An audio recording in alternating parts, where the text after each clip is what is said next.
시청자 여러분 안녕하십니까. 굿모닝 인포메이스 경제온풍 시작합니다. 미국 트럼프 행정부 2기가 시작되면서 예상대로 여러 조치들과 경제 현상들이 일어나고 있습니다.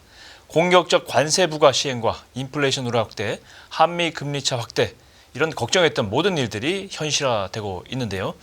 프리즘 투자자문 홍춘욱 대표님 모시고 한번 살펴보겠습니다. 어서 오십시오. 네, 안녕하세요. 네. 결국 트럼프 대통령이 이렇게 예상했던 대로 이제 시동을 거는 모양인데, 일단 보편적 관세 부과를 먼저 얘기하지 않을 수가 없습니다. 예정대로 4일부터 캐나다 에너지 제품에는 10%, 그 외 모든 제품에는 25% 관세를 추가로 부과를 하게 되고요. 멕시코, 중국 역시도 25%와 10%씩 관세를 부과할 예정입니다. 자세한 내용을 좀 정리를 좀 부탁드리겠습니다. 네, 일단 캐나다 수입에 대해서 대규모 관세를 부과하게 되는데요.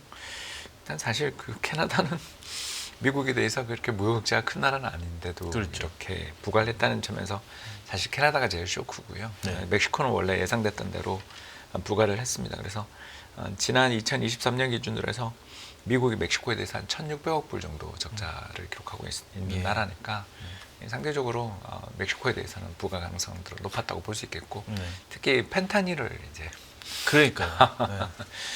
참, 이제 이런 이제 마약류에 대한 수입 유통이라는 게 아무래도 국경이 면에 있는 나라들이 유통이 좀 쉽잖아요. 특히 그렇죠. 이제 그래서 멕시코, 미국 국경 사이에서 이게 많이 이제 유통되고 있다. 그러니까 원재료는 중국에서 생산해서 멕시코에서 가공 조립하는 형태로, 또는 이제 완제품을 수입하는 형태로 이런 식으로 이제 미국의 펜타닐 수입이 되고 있고요. 참고로 펜타닐 사망자가 한 해 8만 명 정도였는데, 네. 재작년에 이제 7만 명까지 내려가긴 했습니다만, 네.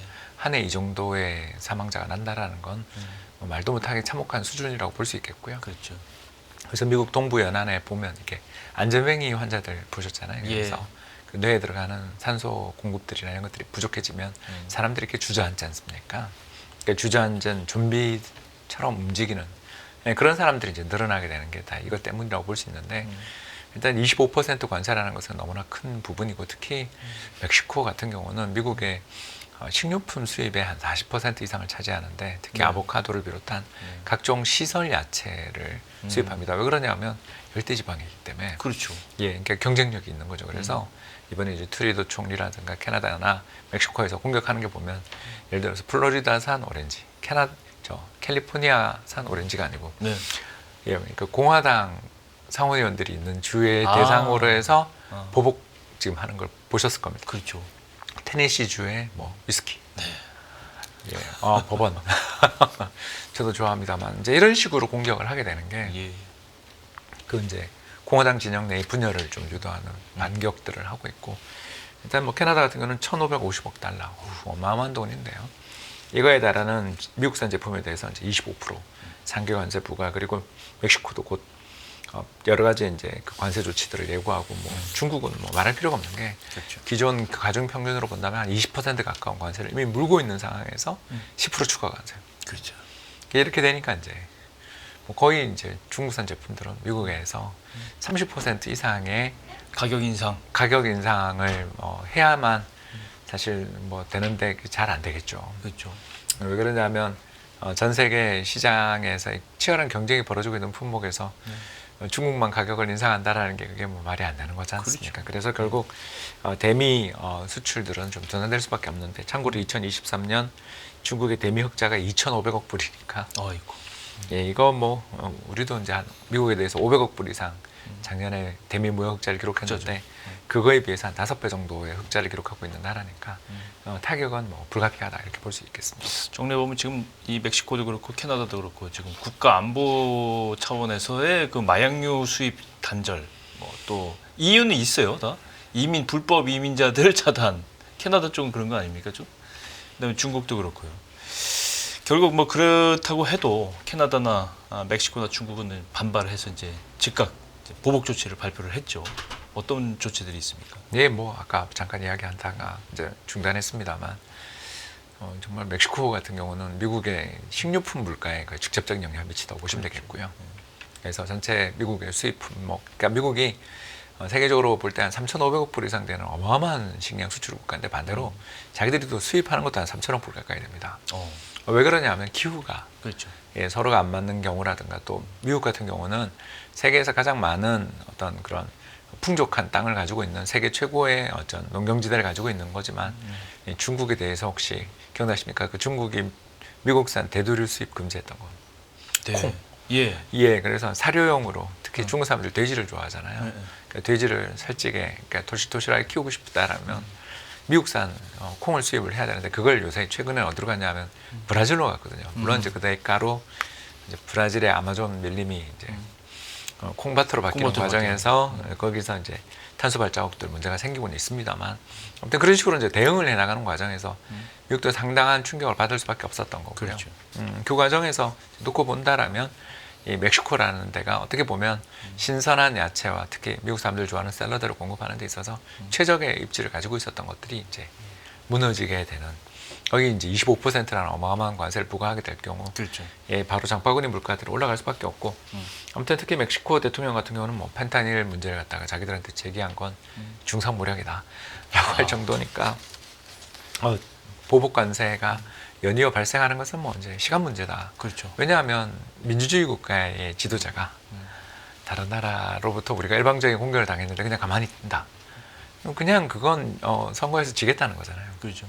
예, 그렇다면 아무리 미국이 무서워도 이 상황에서는 미국에 대해서 레버리지 자기들도 어떤 가지고 있는 지렛대를 피해를 감수하고 보복하지 않을 수 없다라는 거고 그런 면에서 캐나다가 지금 즉각적인 25% 관세를 부과하는 것들은 이제 미국 경제에 큰 영향을 미칠 텐데 이제 문제는 뭐냐면 미국이 세계 최대의 석유 생산 국가입니다.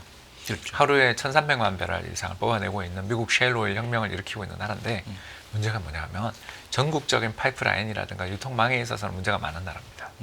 그러니까 가장 대표적인 어떤 여러 가지 하역 시설이라든가 파이프라인 이런 것들이 전부 다 남부와 동부 쪽에 집중되어 있는 반면에 북부 서부 쪽은 캐나다산 석유들을 가져오는 게 훨씬 더 싸거든요.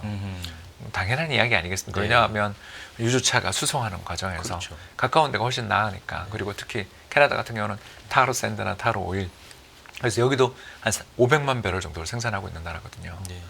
그러니까 이제 미국에서 본다라면 북쪽 지방이라든가 또는 셰일 오일 공급지로부터 좀 멀리 떨어져 있는 곳은 캐나다산 원유 수입하는 게 훨씬 나은데 맞아요. 이걸 이제 수입 관세를 10%를 원유에 대해서는 10% 관세를 때린다라는 것. 미국 사람들 입장에서는 아주 큰 충격을 받을 수밖에 없고 참고로 그 미국의 경기를 좌우하는 것은 실질 임금입니다. 네.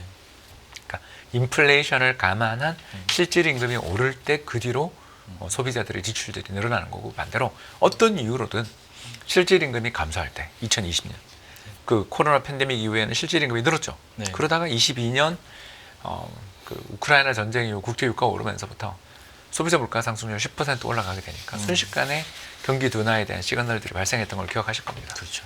이런 면에서 일단 캐나다의 대미 보복 관세는 상당한 충격을 미칠 요인이다. 이렇게 보여집니다. 그렇군요. 어쨌건 이걸 시작으로 해서 이제 미국이 각종 조치를 하면서 글로벌 무역의 지도 뭐 이런 게 바뀌었다 이런 건 확실한 것 같고 특히 이제 대선 공약이 미국 트럼프 대선 공약이 서민 부담 경감이었는데 이런 조치들이 결국은 미국 금리 인상, 미국의 물가적인 문제를 야기한단 말이죠. 인플레이션을 하고 그렇다 보면 이제 금리 문제로까지 이어지는데 그렇게 되면 이제 글로벌 금융시장에도 큰 변화가 예고되고 있다. 이게 우리가 예상하는 이 시나리오인데요. 어떻게 보십니까? 일단 뭐 이제 블룸버그 이코노믹스에서 그 조사한 바에 따르면 이제 자기들이 연구를 해본 바에 따르면 무역 전쟁을 일으켰을 때 인플레이션이 얼마 올라가느냐 하고 이렇게 측정을 해봤더니 0.5% 정도. 0.5%. 네, 지금 뭐 3.2% 정도 소비자 물가인데 이게 다시 3% 후반 거의 4%대까지. 4%까지 가고 특히 경제 성장률은 얼마가 떨어지냐고 봤더니 1.2% 정도. 오. 왜 그러냐면 보복 관세를 부과하니까. 네. 그래서 미국산 제품들도 해외로 수출이 많이 되고 있는데 네. 그것도 차단돼요. 그것도 차단되니까. 그리고 뭐 미국 기업들이 수출하는 품목들 중에 상당수가 잘 아시겠습니다만 수출 품목 1위가 원유입니다. 그렇죠. 예, 그다음이 2위가 천연가스고요. 만약에 이제 이 대부분의 품목들 수출들이 또 유럽을 향해서 가고 있는데 네. 지금 유럽에 대해서도 관세 부과 관세잖아요. 지금 네. 이야기가 나오고 있고 2월 중순에 아마 부과하는 것으로 알려져 있는데 만일 그걸 하게 되면 유럽 국가들 입장에서 다른 대체할 수단들이 있지 않습니까? 왜냐하면 카타르 같은 데서 또는 그렇죠. 이스라엘에서 천연가스를 수입하면 되지 않습니까? 잘 아시겠습니다만 이스라엘에서 세계 최대 규모의 가스전이 발견됐지 않습니까? 그렇죠.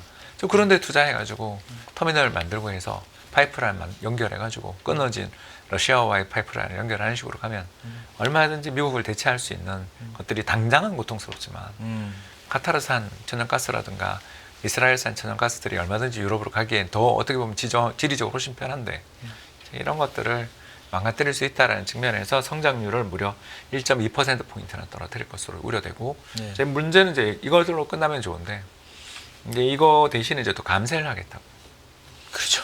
텍스 컷 하겠다고 네. 하잖아요. 그래서 특히 미국의 전체 그 세금 수입에서 관세가 3%거든요. 대중 관세를 20%를 부과해놨는데 전체 세수에서 차지하는 관세 비중이 3%입니다. 그러면 관세를 부과해서 막 거기서 어마어마한 세금을 걷어서 다른 데를 이제 텍스 컷을 해주겠다라는 말은 참 쉬운데 어려운 얘기죠. 어려운 이야기고 네. 이거는 이제 미국의 무역 적자를 폭발적으로 높일 거고 그리고 무역 적자가 높아지면 자연스럽게 이제 또 금리가 올라가요. 네. 그러면 재정 적자 올라가고 뭐 무역 적자도 별로 축소 안 되는 상황에서 이제 미국의 금리가 오르면 이제 그 파급력이라는 게 이제 이루 말도 못 하겠죠. 그렇죠.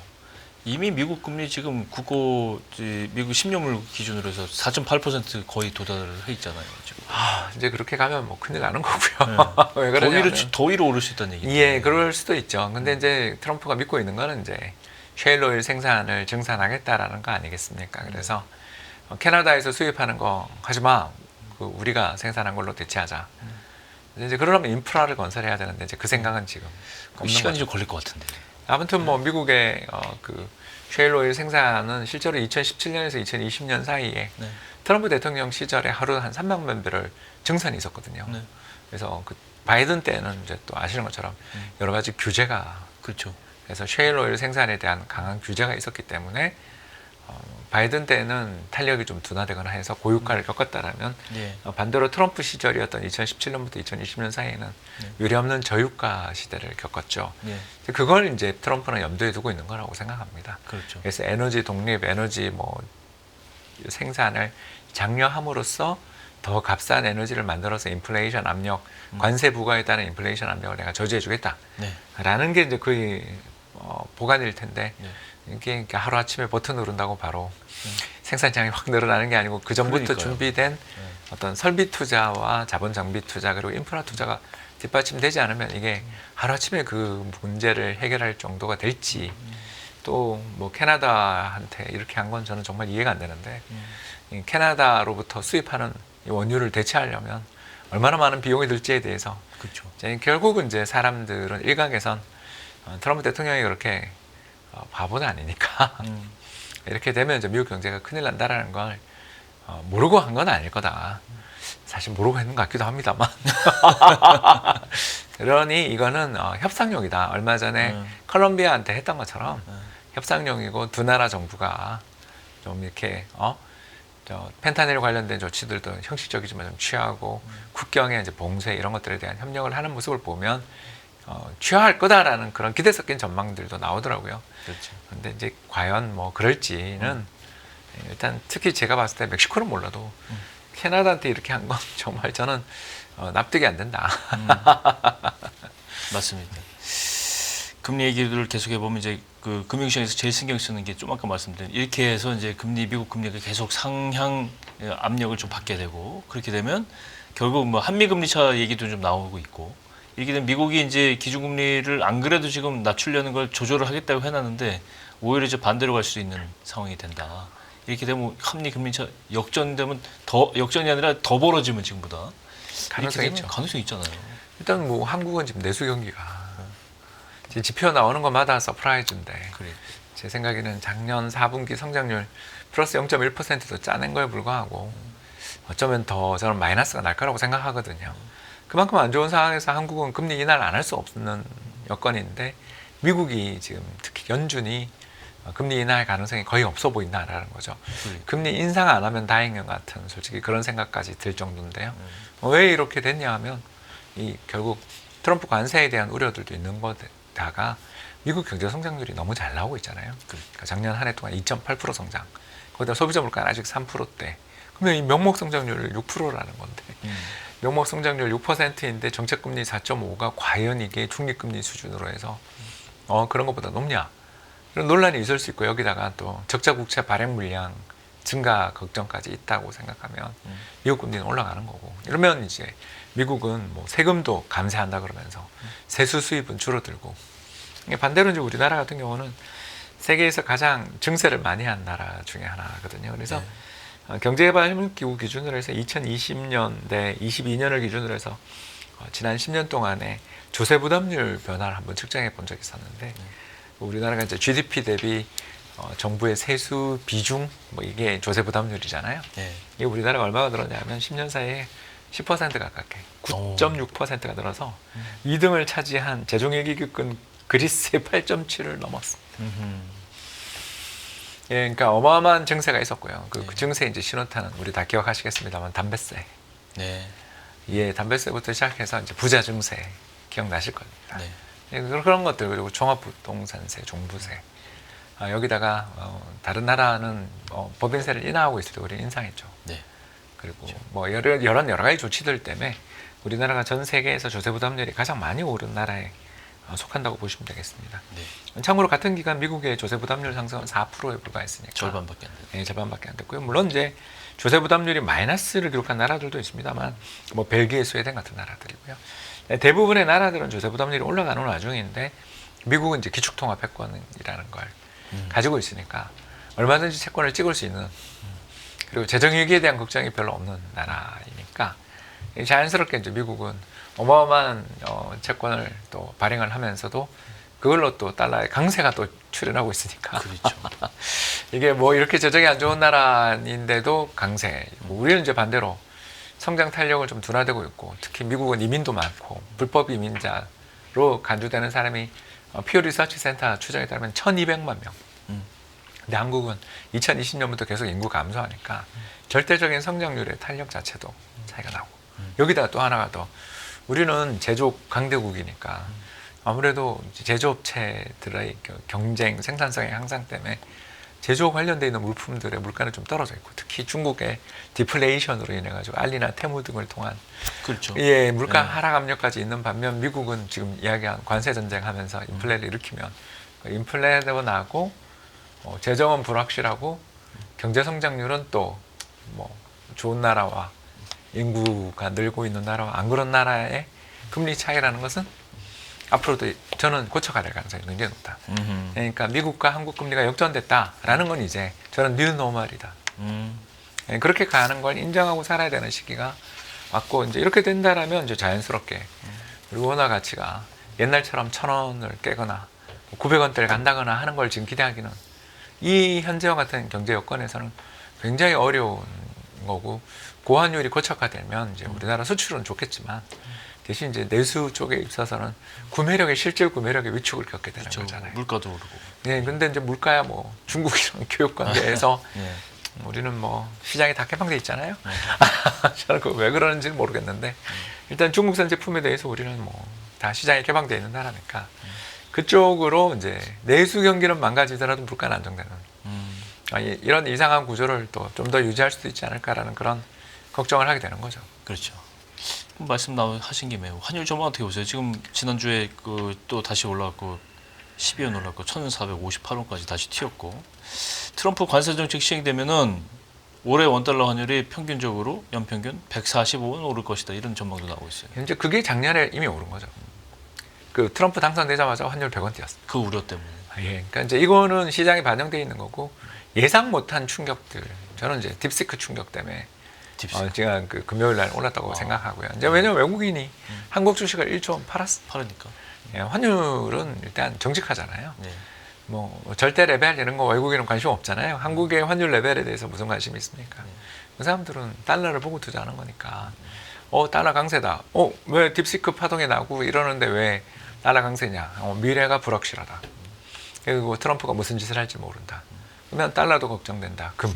금값이 사상 최고치잖아요. 그렇죠. 그래서 금과 달러에 대한 어떤 안전자산에 대한 투자자들의 선호가 앞으로 계속 올라간다고 생각하면 우리 위험자산이니까 환율은 좀 더 올라갈 수도 있는 여지다. 다만 여기서 추가적으로 150원 오른다라는 게 아니라 트럼프 당선 이전이었던 11월 3일 이전에 환율에 비해서 150원 오른다라면 이미 그 레벨이잖아요. 예. 그때 1,300원이었으니까. 그런 것들을 염두에 두고 여기에 이제 정치적 불확실성에 따른 환율 상승 한 50원. 이렇게 대략 보면 한 1,500원 선까지도 사실은 갈 수 있다. 그러나 계속 올라간다고 말하기에는 또 우리나라 무역 흑자가 너무 크니까 그렇죠. 월 100억 불 이상씩 흑자가 나고 있는 나라에 우리 그 국민들의 대외 순금융 자산이 1조 달러가 넘잖아요. 네. 그러니까 이게 뭐 어마어마한 외화 채권 국가인데 네. 나라 망한다고 도망가더라도 사실은 국민연금이 들고 있거나 KIC가 들고 있는 해외 외화 자산의 리밸런싱만 조금만 해도 얼마든지 버텨내는 정도가 아니라 외화 시장을 한 방에 압살할 수 있을 정도의 어마어마한 외화 자산들을 가지고 있지만 이제 그걸 왜 안 쓰냐? 정부가 없으니까. 그래서 제가 아까 정부 정치적인 불확실성이 없으니까 예. 공무원들한테 뭐 예를 들어서 환율 1,400원 맞춰 하면 못 맞추겠어요? 근데 그걸 결정을 해줘. 누가 내가 책임지고 한다. 책임은 내가 진다라고 말하는 사람이 필요한데 지금 뭐 우리나라에 책임질 사람이 아무도 없으니까 외환시장은 일단 수급에 의해서 심리에 의해서 좌우되며 일단 1,500원 도전 가능성은 좀 있다라고 봐야 될 것 같습니다. 그렇군요. 어쨌건 미국 우선주의에 입각해서 이제 하나씩 이제 뭐 정책들이 실현이 되고 있는데 결론적으로 뭐 국내 경제 하방 리스크가 커졌다 이렇게 종합적으로 판단할 수 있는 거 아닙니까? 그렇죠. 지금 위험 요소가 너무 많이 들고 있고 너무 많죠. 네. 그래서 특히 심리가 안 좋아요. 심리가 안 좋아요. 예, 그 경제라는 것은 결국 심리인데 네. 그 사람들이 갑자기 옛날보다 더 저축도 열심히 하고 건전한 삶을 살겠다, 술도 안 먹겠다 이렇게 이야기하면 이제 성장들이 박살 나는 거고 지금 그 상황에 특히 가게뿐만 아니라 기업이 네. 도대체 올해 사업 계획을 제대로 밀고 나갈 기업이 얼마나 되겠습니까? 맞습니다. 이 지금 불확실성이 이렇게 큰데 기업 입장에서 설비 투자를 하겠어요? 안 한다라는 거죠. 그러니까 작년 4분기 성장률도 사실 기업 설비 투자를 억지로 만들어 놓은 성장률인데 네. 그게 12월에는 감퇴되는 이유가 이렇게 뚜렷하고 네. 그럼 올해부터 내년 사이에 과연 투자 계획들 다 캔슬되고 이걸 또 고용을 미루겠죠. 그렇죠. 예, 이렇게 되면 이제 실업률도 뛰는 거고 실업률 뛰는데 실질임금 하락하는데 누가 또 소비를 하겠습니까? 지금 악순환이 가고 있는 거고 이걸 절벽 끝에서 막고 있는 데는 한국은행의 금리 인하 말고는 희망이 없는. 근데 금리 인하를 하려고 봐도 환율 급등할 때 한국은행의 부담이 너무 크니까 맞습니다. 이러지도 저러지도 못하고 그래서 제발 추경 좀 해달라 그러는데 뭐 기약이 없고 상황이 참 답답합니다. 그래서 믿을 때는 뭐 고환율 덕분에 수출이라도 버티는 건데 또 관세를 봐야 되니까 남들 다 관세 두들겨 맞으면 뭐 우리가 경쟁력 있는 나라니까 네. 버텨나가겠습니다만 참 일단 뭐 희망은 지금 수출밖에 없는 그런 여건인 것 같습니다. 조금 다른 얘기긴 한데 마지막으로 미국과 중국이 지금 AI 전쟁이 벌어졌다. 딥시크 아까 말씀을 좀 해줬는데 딥시크라는 그 새로운 AI 모델이 중국에서 뭐 개발됐다는 게 문제가 아니고 이렇게 되면 이제 미국 독주의 체제가 완전히 깨지면서 반도체 시장도 바뀌고 이렇게 되면 세계 전체적으로 IT에 대한 산업에 대한 지도가 좀 바뀔 수 있다 이런 우려로 이렇게 연결되는 거잖아요. 그렇습니다. 네. 뭐 이게 가격 파괴가 이제 시작된 거죠. 가격 파괴 시작. 예, 가격 파괴 시작되면 우리 같이 이렇게 저가 제품 잘 만드는 데가 제일 좋습니다. 다만 이제 어디를 만들어야 될지를 모르니까 그렇죠. 방금 이야기했던 그거죠. 불확실성이 높아지니까 밀어붙이는 데 있어서 리스크가 너무 따르죠. 삼성전자가 겨우 HBM 엔비디아 납품했다 그러지만 아무도 그게 반응 안 하잖아요. 그렇죠. 엔비디아 제품에 대한 수요가 둔화될 수 있다는 공포가 있으면 거기 지금 HBM 납품한 게 뭐가 대수야. 삼성전자 주가마저 빠지잖아요. 그렇죠. 그러니까 이게 분명히 우리는 다 알거든요. 과거 반도체 시장의 흐름이나 전자제품의 시장이라는 게 누군가가 가격 파괴를 하고 더 적은 부품을 써서 더 효율적으로 만들 수 있어요라고 하는 순간 그때부터 대중화 시작이 열리잖아요. 그렇죠. 가장 대표적인 게 워크맨일 거고. 예.